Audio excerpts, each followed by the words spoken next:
Splash it. Excuse me. Hey guys. Whew. Welcome.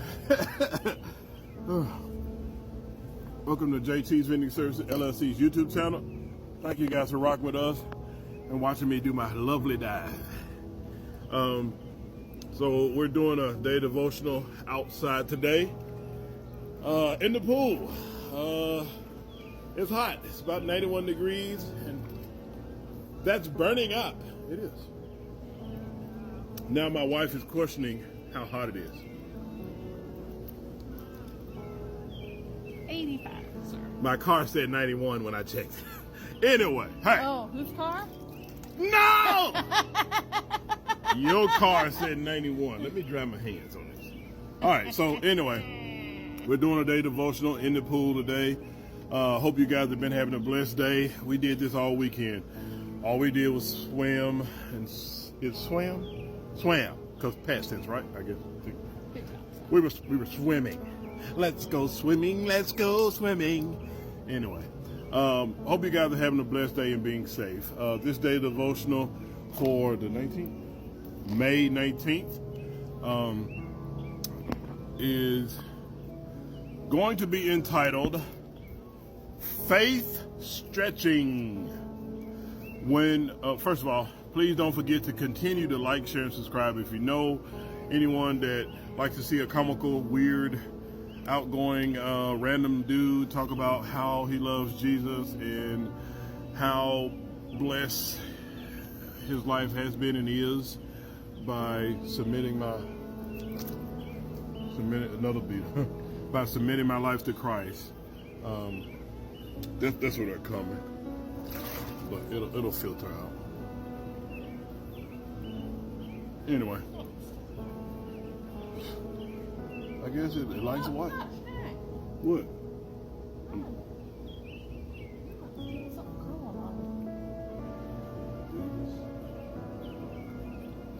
I got it off.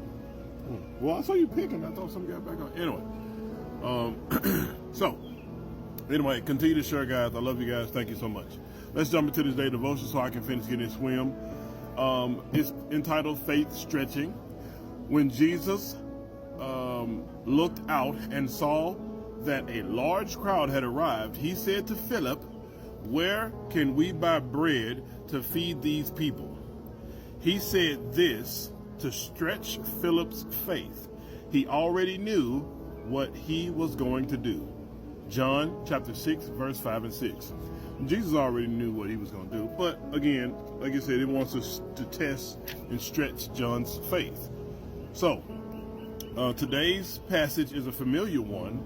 An enormous crowd had followed Jesus, and though they were in a deserted place with no food within miles, he fed every one of them with only 5 barley loaves and 5 barley loaves and 2 fish. We know this. We know this. If you have read anything about the Bible, anything about Jesus, you've read this passage. But it says, what's wrong? No. I think you just imagining something now. You need me to spray your back? All right, sorry, my wife has, let me see this. Let me see that cream you use before I read to them. So, I don't know. I guess this is ointment that people have to use. I don't know what it's for. My wife said it's to keep her from, as Charlie says, from the sun from getting me. From the sun from getting her. I tried some on. It was weird lotion and I didn't like it. So if you have to wear this, then don't, I guess. No, wear it for real. I guess you do. It hurt when you burn? That hurts. So don't burn yourself. People with no melanin in their skin. Does it hurt when you burn your hand on the stove? Or in the oven? I would assume so, because I'm touching something hot. Did you touch the sun? Yes. You would not be alive. The sun got me. All right, Charlie. Anyway, guys, let me finish reading this passage. Hold on, let me start. let me just start over. I think I just threw everything off because I got sidetracked. When my beautiful wife is around me, I just get sidetracked real quick. Today's passage is a familiar one. An enormous crowd had followed Jesus, and though they were in a deserted place with no food within miles, he fed everyone with only 5 barley loaves and 2 fish or fishes. Jesus already knew he was going to perform a miracle, but he wanted to turn this predicament into a teachable moment, so he asked Philip the question. Philip didn't really pass the test. And if you go back in John chapter 6, verse 5 through 14, you can read it for yourself if you got time. But it says, Philip answered, and he said, it would take more than half a year's wages to buy enough bread for each one to have a bite. Another one of the disciples, Andrew, Simon Peter's brother, spoke up. Here's a boy with 5 small barley loaves and 2 small fish. But how far will they go among so many people? So Philip failed the test. Jesus knew what he was going to do. He just wanted to, like I said, test Philip and his disciples and see where their mind was, where their head was. So when he said, you know, hey,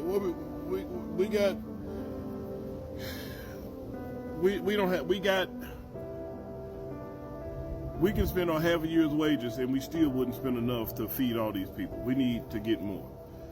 And I know from studying the scriptures and passages through a biblical lens that Judas Iscariot was Jesus's accountant. He's the money man. He had the bag. He held on to their money. And Jesus asked him that because he knew they had enough money to feed that many people. They had enough resources. But he wanted to teach them, don't rely on your material things. Rely on your heavenly Father. So Philip didn't pass the test. Philip chose to depend on his intellect and consider only the limited options. But his perception changed greatly after Jesus performed the miracle. Does God ever ask you questions during your times of prayer, you may ask? How do you respond? Do you give a practical answer like Philip? Like, Lord, well, I only got X amount of resources. I don't think I'm going to be able to do this. Or have you considered that God might be asking such questions to open your own eyes so that you'll learn to trust in Him in a deeper, more effective way? If not, let this passage be your guide the next time and watch God work in your life. This is our prayer. Lord, I do not always see with my spiritual eyes. I always allow my everyday concerns to keep me from trusting your miracle working power. Please, Lord, guide me to not rely on myself or my everyday ability to do the work in your place.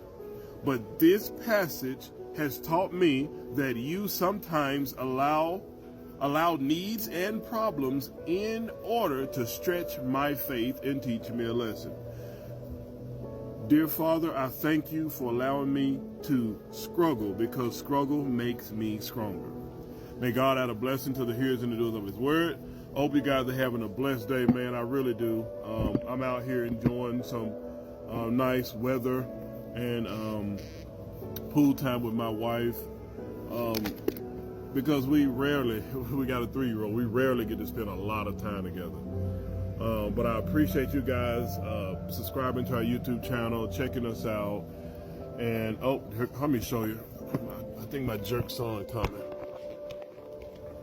My son's coming out here, and my wife is already out here.